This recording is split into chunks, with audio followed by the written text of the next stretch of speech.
আমেরিকার সাথে যে চুক্তিটা হয়েছে সেখানে বেশিরভাগ সুবিধাটা কিন্তু আমেরিকা নিচ্ছে এবং বাংলাদেশ খুবই হাতে গোনা কিছু সংখ্যক সুবিধা তারা পাবে নামমাত্র। এই চুক্তিতে বাংলাদেশকে মানতে হবে 131টা শর্ত, আর আমেরিকাকে মানতে হবে মাত্র 6টি শর্ত। তো এইটার মাধ্যমেই বোঝা যায় আসলে যে এই চুক্তিটা কেন অসম। বাণিজ্যিক চুক্তি বলাটাও ভুল হবে, এটা একটা অসম চুক্তি, একটা অবৈধ চুক্তি যেখানে শুধুমাত্র আমেরিকা লাভবান হবে। আমেরিকার সাথে বাংলাদেশের যে বাণিজ্য চুক্তিটা হয়েছে সেটা বাতিল করা। ইউনূস সরকার নির্বাচনের জাস্ট 3 দিন আগে এই চুক্তিটা স্বাক্ষর করেছেন। আমরা বলতে চাই যে এক দেশের সাথে আরেক দেশের চুক্তি হতে পারে, সেটা স্বাভাবিক ব্যাপার, কিন্তু চুক্তির কিছু শর্ত থাকে, বৈশিষ্ট্য থাকে, সেটা হচ্ছে যে দুই দেশই এখানে সমান মর্যাদা সম্পন্ন থাকবে এবং দুই দেশের সুযোগ সুবিধাটাই খুব বেশি তারতম্য হবে না, সমান থাকবে। কিন্তু আপনারা দেখছেন যে আমেরিকার সাথে যে চুক্তিটা হয়েছে সেখানে বেশিরভাগ সুবিধাটা কিন্তু আমেরিকা নিচ্ছে এবং বাংলাদেশ খুবই হাতে গোনা কিছু সংখ্যক সুবিধা তারা পাবে নামমাত্র। আবার আমরা এও দেখছি যে বাণিজ্য চুক্তির মধ্য দিয়ে এখানে যে পোলট্রি ফার্ম এবং এখানকার যে কৃষি সেটা কিন্তু আসলে ধ্বংসের মুখে পড়বে এবং একচেটিয়াভাবে আমেরিকা এখানে বিনিয়োগ করবে এবং এখানকার যে সস্তা শ্রম সেটাকে সে শোষণ করবে। সরকার থেকে এই চুক্তি বাতিলের বিরুদ্ধে যে আমরা আন্দোলন করেছি সেটার বিরুদ্ধে কোনো পদক্ষেপ আমরা লক্ষ্য করতে পারছি না। এই যে একটা অসম চুক্তি, এটাকে বাণিজ্যিক চুক্তি বলাটাও ভুল হবে, এটা একটা অসম চুক্তি, একটা অবৈধ চুক্তি যেখানে শুধুমাত্র আমেরিকা লাভবান হবে এবং বাংলাদেশের বিভিন্ন খাতকে নানানভাবে ঝুঁকির অবস্থা করতে হবে। বাংলাদেশের কৃষি খাত, শিল্প খাত, বিভিন্ন ক্ষুদ্র ব্যবসায়ীদেরকে এখানে নানান ধরনের ঝুঁকির মুখে পড়তে হবে।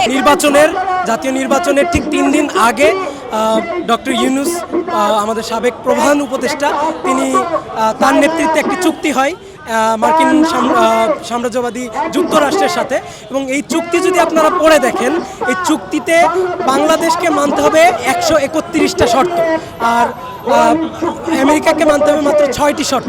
তো এইটার মাধ্যমেই বোঝা যায় আসলে যে এই চুক্তিটা কেন অসম।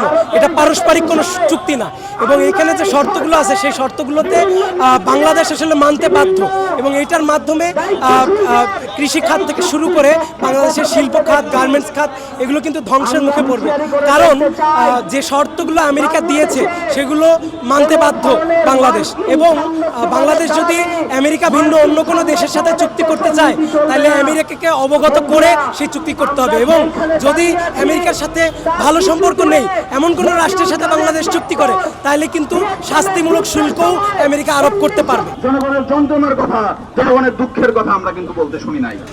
আমরা বলতে চাই দেশ চালায় এখন অল্প ডান বিএনপি আর বিরোধী দলে আছে বেশি ডান জামাত। দেখবেন 2 দিন পর পর বিদেশের সঙ্গে চুক্তি হয় আর একদম উগ্র ডানপন্থী মানুষ ফেসবুকে এসে লাফালাফি করে, এটা ভালো সেটা ভালো, ভালো তমুক ভালো। যে অবৈধ চুক্তির সঙ্গে আমরা নাই, কিন্তু আমরা দেখছি জামাতের মুখে বলছে আমাদের সঙ্গে আলাপ হয় নাই। আলাপ না হলেও জিনিসটা যেহেতু বিদেশি তাহলে মনে হয় ভালো। এই যে সাম্রাজ্যবাদী প্রভুদের টাকায় যারা বাংলাদেশে চলে, যারা মনে করে যে এত বেশি গণবিরোধী, তারা এই রাজনৈতিক দলগুলো বিশ্বাস করে যে জনগণের সঙ্গে তাদের ন্যূনতম কোনো সম্পর্ক নাই, জনগণের দুঃখ দেশের সঙ্গে তাদের ন্যূনতম কোনো সম্পর্ক নাই। ফলে যদি ক্ষমতায় আসতে হয় তাহলে বিদেশি প্রভুদের গ্রিন কার্ড লাগবে। বাংলাদেশে আসতে গেলে বিদেশি মোড়লদের অনুমতি লাগবে। আপনি চাইলেই বাংলাদেশে ঢুকতে পারবেন না, বিদেশি মোড়লরা গ্রিন সিগন্যাল দিবে, আপনি এরপর বাংলাদেশে আসবেন।